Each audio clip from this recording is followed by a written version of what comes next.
আসসালামু আলাইকুম বন্ধুরা, সান ডেইরি ফার্ম অ্যান্ড ব্লগসের পক্ষ থেকে আন্তরিক শুভেচ্ছা ও অভিনন্দন। আজকে দেখাবো আপনাদের সাথে শেয়ার করবো আর কি যে বর্ষাকালে যেরকম আজকে এখন আমাদের এই জায়গায় ধরেন পুরো বাংলাদেশে আষাঢ় মাস চলতেছে, ঘন ঘন বৃষ্টি, মেঘলা, যখন তখন বৃষ্টি আবার যখন তখন রোদ। এই আষাঢ় মাসে আবহাওয়াটা সবাই জানেন যে এরকম হয়। তো এই আবহাওয়ায় কেমনভাবে ঘাস কাটলে মরে কম এবং ঘাসটা উপরতে নিচে থেকে বেশি ময়লা থাকে, কিন্তু উপরতে কাটতে হয়, কীভাবে কাটতে হয় এই জিনিসটা আপনাদের সাথে শেয়ার করব। তো বন্ধুরা চলুন আপনাদের সাথে যাই। এই যে ভ্যান আমার প্রস্তুত। বন্ধুরা এখন আমি এই যে ভ্যান চালাচ্ছি, চালিয়ে মাঠে যাব, যে ঘাস কেটে নিয়ে আসবো আর কীভাবে কাটতে হয় সেটা আপনাদের সাথে শেয়ার করব। এই যে মাঠের কাছে চলে আসছি বন্ধুরা।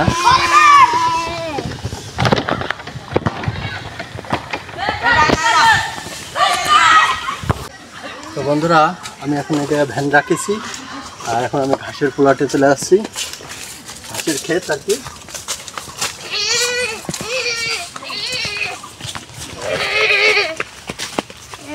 এই আমার ঘাসের ক্ষেত।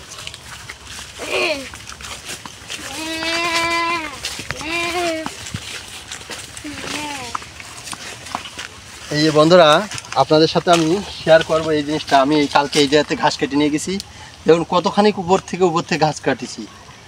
বাবা একটু সরে দাও আগে। এই দেখুন বন্ধুরা কত উপর থেকে ঘাস কাটিছি।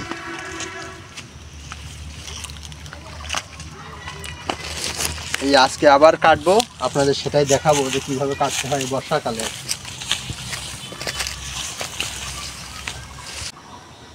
তো বন্ধুরা আমি এই যে ঘাস কাটতেছি, এই জায়গায় যে রাখছি আর কি, তার খোপ রাখছি। আর এই ঘাসের ভিতরে, ঘাসের ক্ষেতের ভিতরে এই দেখুন এই যে আগাছাগুলো, এই এক বোঝা হয়েছে, ওই জায়গায় এক বোঝা হয়েছে। এগুলো নিড়ই দিলে বর্ষাকালে খুব সুন্দর, ঘাসটা মরে না এবং খুব ভালো হয়। এই নিচে দেখাও, এই আমি ঘাসগুলো কিন্তু উপরতে কাটছি। এই দেখুন এই যে গুঁড়া আমি এক ফাপ নিচে রাখে তারপর উপরতে কাটেছি, যাতে কুশি কিন্তু এই জায়গাতে গজাচ্ছে। এই যে দেখাও এই যে কুশি গজাচ্ছে। এই আরও একটা ভালো হয়, এই এদিকে আসো, এই দেখুন এই যে আমি উপর থেকে কাটেছি, এই যে কুশি কিন্তু একটা জ্বালাচ্ছে। এরকমভাবে কাটলে ঘাসগুলো আর মরে না। এবং এইভাবে নিড়ই দিলে আর সমস্যা হয় না, এই ভিতরে আর ঘাস মরে না। এই যে কাটার সময় একটু খেয়াল রাখতে হবে, একটু বড় থাকুক, এখন যেন ছোট না থাকে, একটু বড় হয় হোক, ছোট যেন না হয়। হ্যাঁ, এইভাবে সুন্দর করে আবার পরিষ্কার করে রাখতে হবে। এই যে এরকমভাবে এই ঘাসই কিন্তু আবার গরু খেয়ে ফেলছে সব।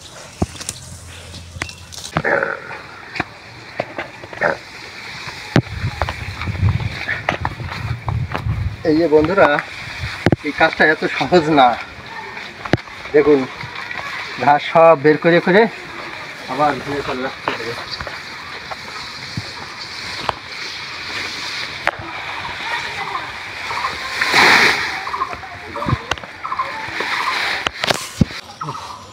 বন্ধুরা খুব কষ্ট হয়ে গেছে, রোদ আর গরম, আষাঢ় মাসের গরম, খুবই গরম। এই গামছাটা খুলে আগে মুখটা মুছে নি। এই আমার ভেন্ডা ঘাস বান্ধা হয়ে গেছে। এই যেগুলো আমি উপড়াইছি, যে ঘাসগুলো টেনে ছিঁড়েছি, কাঁচি দিয়ে কাটেছি, সেই ঘাসগুলো বাস্তায় রাখেছি। হ্যাঁ, এই ঘাসগুলো এগুলো গরুরে দিলেও খাবে, এইগুলো কাটে দিলেও খাবে, সব রকম সিস্টেম আছে। শুধু কষ্ট করতে হবে, পরিশ্রম করতে হবে, পরিশ্রম করলে আল্লাহ ইনশাল্লাহ দেবে। আর যেভাবে ঘাস কাটাটা আপনাদের দেখালাম এই ভিডিওতে, এইভাবে কিন্তু অনেকেই জানে না, অনেকেই বোঝে না।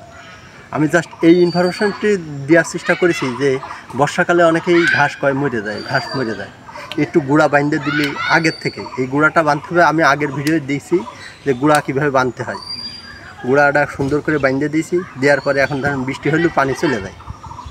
হ্যাঁ, আর এই যে গুঁড়া বাঁধার কারণে যে ঘাসগুলো উপরে থাকে সেই ঘাসগুলোর পানি লাগে না, যার কারণে ঘাসগুলো সুন্দর হয়। আর ওই একটু বর্ষাকালে যদি উপর থেকে কাটা হয় তাহলে ধরেন এই যে আমি অনেকখানি বাদ গেছে আমার এই জায়গাতে, কিন্তু এই যে দেখেন পরিষ্কার, কোনো কাদা নেই, কোনো সমস্যা নেই, কোনো ময়লা নেই। একটু উপরতে কাটলাম এবং এই ঘাসও আমার ঠিক আছে এবং ওই ঘাসও ইনশাল্লাহ নষ্ট হবে না। আর এইটি সহজে সবার কাছে বলে না, কারণ ঘাসের একটা ব্যবসা হয়, মরে গেলে আপনি আমার কাছে ঘাস কিনবেন, আমার ব্যবসা হবে, এই জন্য অনেকেই জানায় না। তো আমার কথা হলো যেটা তথ্য সেটা আমি সবাইকে শেয়ার করব, যাতে সবাই উন্নতি করতে পারে, ভালো করতে পারে। এটাই আশাবাদ ব্যক্ত রেখে আমি আজকে ভিডিও এই জায়গায় শেষ করতেছি। আমি একটু পানি খাবো। আল্লাহ হাফেজ। এই